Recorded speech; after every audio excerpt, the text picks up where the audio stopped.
देखिए current affairs में कुछ बेसिक है, मेंस ओरिएंटेड है, थोड़ा लंबा होगा, परेशान बिल्कुल मत होइएगा। चीज़ों को सही से समझेंगे तो आपको चीज़ें याद भी हो जाएंगी और आपको चीज़ें समझ में भी आएंगी। मैं थोड़ा डार्क आ रहा हूँ तो उसके लिए इसलिए मत परेशान हुई क्योंकि आपको स्क्रीन क्लियर दिखे, तो अगर यहाँ पे थोड़ी ये ब्राइटनेस कम हो तो उसके लिए बिल्कुल परेशान मत होइएगा।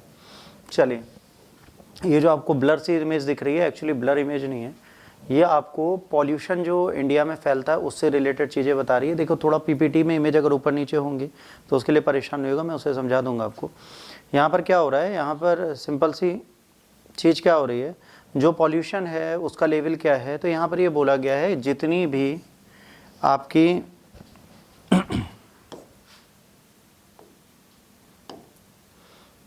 जितनी भी आपकी संस्थाएं हैं,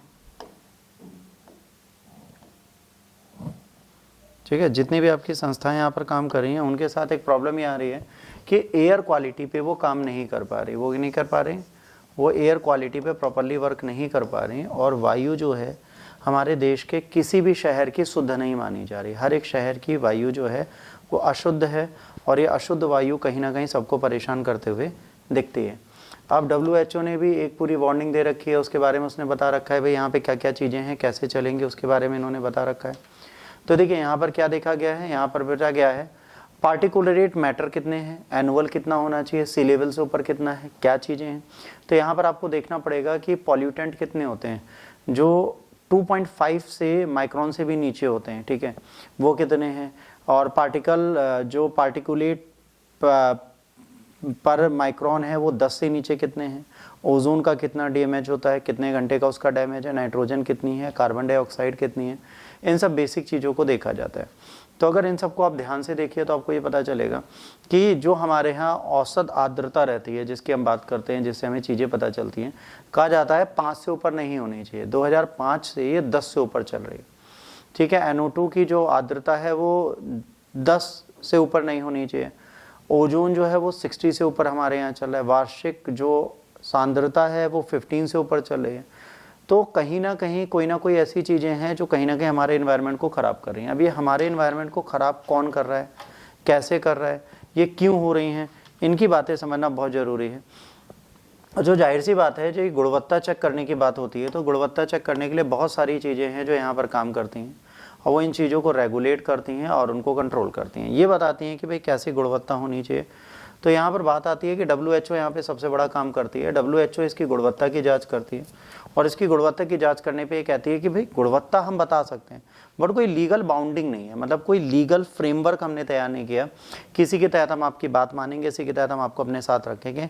उन्होंने कहा यहाँ पर कोई भी लीगल फ्रेमवर्क नहीं है।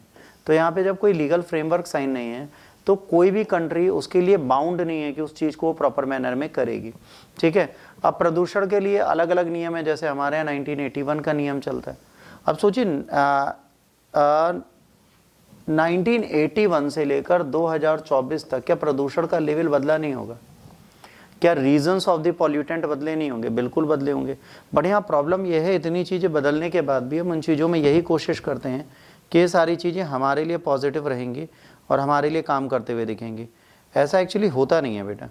यहाँ पर आपको ये समझना है कि जब भी कोई पॉल्यूटेंट बहुत ज़्यादा यूज़ में आता है तो वो हमें कहीं ना कहीं परेशान जरूर करता है, हमारी चीज़ों को भी ख़राब करता है, बट उसको सरकार ध्यान नहीं देती, तो दिक्कतें यहाँ पर हमेशा हमारे लिए बनी रहती हैं। फिर यहाँ पर कई बेसिक मानक की बात की गई। यहाँ पे देखा गया जो वायु गुणवत्ता है वो भैया वो है जो हमारे एटमॉस्फेयर में है। मान लीजिए आज हम जो एयर इनहेल कर रहे हैं, अगर उसकी क्वालिटी बहुत ज़्यादा ख़राब है तो कहीं ना कहीं हमारे साथ इश्यूज़ आएंगे ही आएंगे, हम बहुत ज़्यादा परेशान होंगे ही होंगे, क्योंकि यहाँ की गुणवत्ता एयर की बहुत ख़राब है, ठीक है। वायु प्रदूषण अधिनियम 1981 के तहत प्रदूषण को जो है इसकी जलवायु गुणवत्ता मानक निर्धारित करने का पूरा कार्य किया जाता है। हम ये कोशिश करते हैं कि हमारे देश की जो एयर क्वालिटी है वो सही रहे, पर वो अगर सही नहीं हो पाती तो फिर हमें बहुत ज़्यादा दिक्कतें होती हैं, बहुत ज़्यादा इश्यूज़ हमारे साथ होते हैं। अब यहाँ पर ये बोला गया है कि भारत में कोई भी ऐसा, ठीक है, क्षेत्र नहीं है, कोई भी ऐसा एरिया नहीं है बेटा जहाँ पे पॉल्यूटेंट ना हो। और ये पॉल्यूटेंट कहीं ना कहीं क्या करते हैं, हमारे एटमॉस्फेयर को ख़राब करते हैं, हमारी एयर को ख़राब करते हैं, और हमारे देश की क्वालिटी ख़राब करते हैं कि कोई भी रहता है तो फिर दिक्कत होती है। कह रहे हैं जो पॉल्यूटेंट है इससे 1.5 मिलियन हर साल मर जाते हैं, मतलब 15 लाख लोग सिर्फ अशुद्ध हवा से हमारे देश में मर रहे हैं। और कह रहे हैं अगर ये बच्चों के लिए लगातार हो, जैसे जो बच्चे दिल्ली में पैदा हो रहे हैं जो लगातार ऑक्सीजन इनहेल कर रहे हैं वहाँ की, उनको क्या होता है, उनको ब्रीथिंग प्रॉब्लम्स होने लगती हैं, हार्ट रिलेटेड प्रॉब्लम्स होने लगती हैं, हार्ट स्ट्रोक आने लगता है, हाई ब्लड बीपी हो जाता है, शुगर हो जाता है, ठीक है, और कई सारी अदर डिजीजेस हो जाती हैं। अब ये सारी चीज़ें कब होती हैं? सारी चीज़ें इमीडिएट होती हैं। जब भी कोई ऐसा इश्यूज़ आते हैं तो ये सारी बीमारियां हमें तुरंत होती हैं, जिसके चक्कर में यहाँ पर बहुत सारी चीज़ें हमारे लिए प्रॉब्लम होती हैं। कहा जा सकता है कि आज की डेट में वहाँ पे चीज़ें बहुत ज़्यादा ख़राब चल रही हैं। गाज़ियाबाद और दिल्ली का तो पॉल्यूशन लेवल कुछ इतना हाई है कि इसको आप देख ही नहीं सकते। गाज़ियाबाद और दिल्ली का पॉल्यूशन लेवल 2016 में 119 यू था, मतलब जहाँ 10 होना चाहिए वहाँ 119 था, तो बहुत खतरनाक है। सुधार की संभावनाएं है ही नहीं। अगर आप देखें WHO कितना भी कोशिश करे, एयर को क्वालिटी में आप नहीं ले जा सकते। जो व्हीकल्स हैं उनसे जो धुआं निकलता है उसको आप रेगुलेट नहीं कर सकते। जब आप व्हीकल से निकलने वाले धुएं को रेगुलेट नहीं कर सकते तो चीज़ों को आप राइट डायरेक्शन में ले नहीं जा सकते और उनको कर नहीं सकते। उनको करने के लिए आपको ट्रिपल मेहनत करनी पड़ेगी, जो करने को लोग तैयार हैं नहीं। हमारे देश की सबसे बड़ी समस्या यही है कि जब पॉल्यूटेंट बढ़ते हैं और पॉल्यूशन बढ़ता है तो उसको हम रेगुलेट करने की जगह उसको इग्नोर करना स्टार्ट कर देते हैं।